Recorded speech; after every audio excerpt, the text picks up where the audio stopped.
Yo, what's poppin', ladies and gentlemen? Welcome back to the channel. Thank you so much for joining us today. Super duper appreciate it.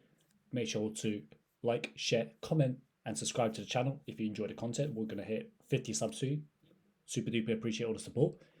And today we'll be talking about Luis Diaz basically confirming that he does want to stay at Liverpool. Now, past couple of months, there's been all these kind of links for Luis Diaz to kind of lead the club, whether it's Barcelona, Saudi. But if you notice, the past couple of weeks, past couple of months, the links have really kind of died down now.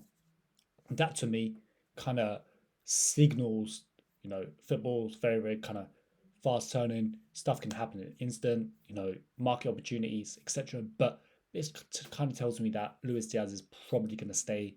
I think he's probably going to lean in towards staying at the club. I know Slot's kind of wanting to revamp the attack, and Luis Diaz is one of those attackers that was kind of linked away from the club. I think if we look at the current kind of market for left forwards, left inside wingers, left-sided attackers, there's not many good options out there.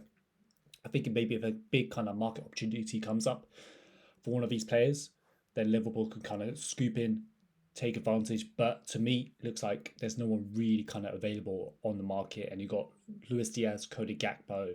I mean, those are two top kind of left-sided attacking options. And with how Diaz has kind of come back into the form in the past couple of weeks, this to me kind of cements that he's likely going to stay. So we look at the quote here. It says, "For me, I would stay however many years it takes. It also depends for the club.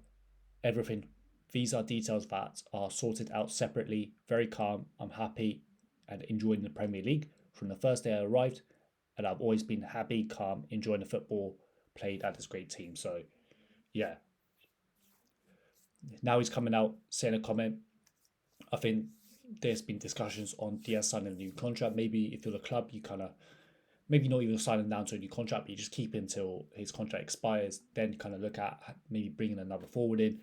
Risk here is 28. Maybe he starts declining, right? You sign him down to like a big contract, and then he starts declining, and then you're kind of stuck with a player on big wages. And at the moment, if we look at logically, he's probably underpaid, right? 55 grand for one of the best kind of left-sided attackers in the world.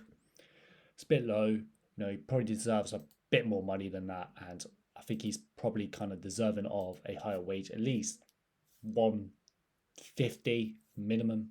Probably was close to 200 grand a week.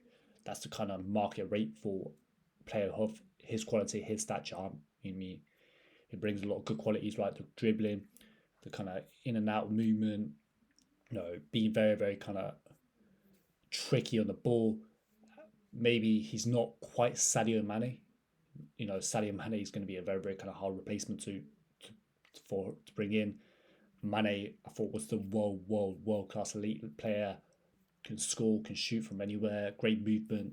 But yeah, Diaz maybe like a tier below, but he's still a top player, and I think it would be in the best interest of the club just to keep him until maybe his contract runs out, and then you kind of deal with the issue there. Because at the moment, when you look at the kind of market opportunities, there's no one really out there to bring in, and yeah, if you have Gakpo and Diaz, those are two kind of quality options to have. And yeah, let me know what you guys think down below. Super duper appreciate all the support. And yeah, let me know what you guys think down below. Make sure to comment, share, like, and sub. And I'll catch you in the next one.